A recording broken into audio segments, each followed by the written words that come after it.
Bonjour, je fais cette vidéo suite à une demande sur un groupe Facebook où une personne demandait comment créer facilement des copies dans SketchUp. Donc, première chose à faire, on va déjà créer un élément.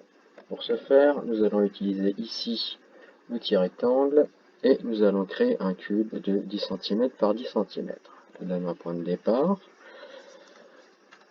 Je remplis de façon numérique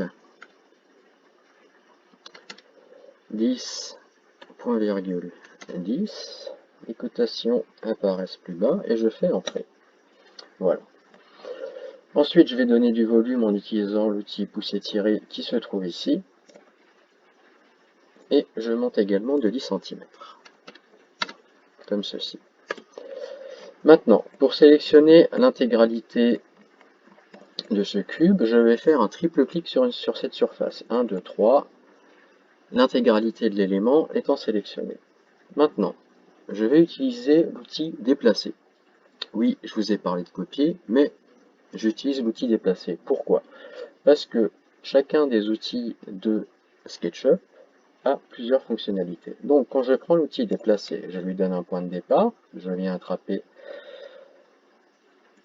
ce point sur mon volume, et je vois que maintenant mon volume se déplace.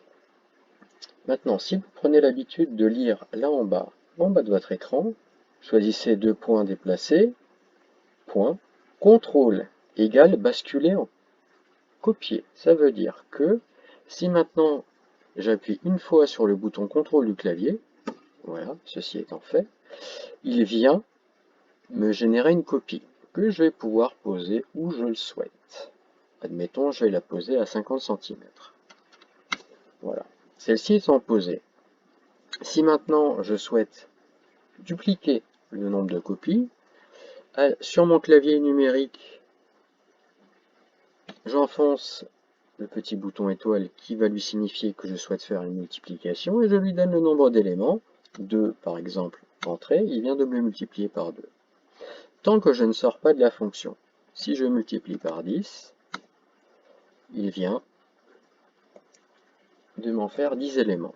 Nous avons également la possibilité de faire une division proportionnelle, donc je ne suis toujours pas sorti de mon action, donc si maintenant je lui dis diviser, donc slash 2 entrée, il vient de me faire une division par 2. Si je fais slash 3 entrée, il vient de me faire une division par 3. Voilà, ceci étant un premier élément. Si je lui dis fois 1 entrée, il revient à son état d'origine, qui est à dire une copie. Pour sortir de mon action, je fais simplement barre espace, où j'aurais également eu la possibilité de venir cliquer sur le bouton sélectionner. Voilà.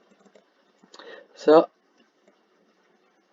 c'était une des premières façons de faire une copie.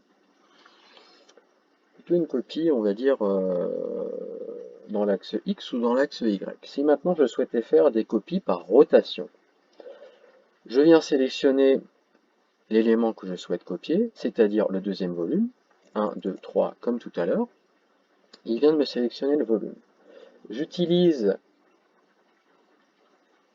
l'outil faire pivoter, voilà.